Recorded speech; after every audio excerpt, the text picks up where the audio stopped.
المرض ده؟ الحزام الناري ده عباره عن فيروس بيجي دايما للاطفال وللكبار برضو، اللي هو الجدير المائي.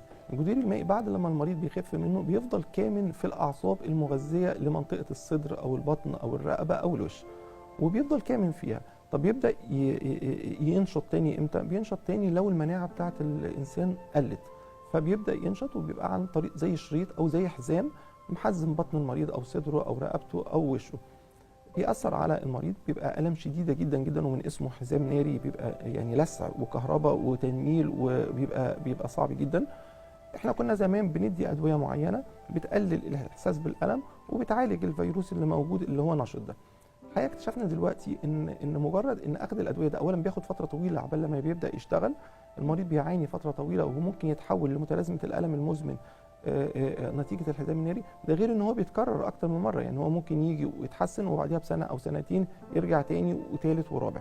احنا دلوقتي بنحقن جذور الاعصاب في المنطقه بس اللي هي بتغذي العصب او العصبين اللي فيهم الحزام الناري، وبيقلل الالم. الحقيقه الاستجابه بتاعته بتبقى استجابه سريعه جدا، يعني المريض بعد يوم او يومين من الحقن بيبدا يتحسن، الالام الشديده اللي كانت عنده بتستريح وبيتحسن. فرصه ان هو يرجع له نوبات تانية من الحزام الناري بتبقى اقل كتير جدا.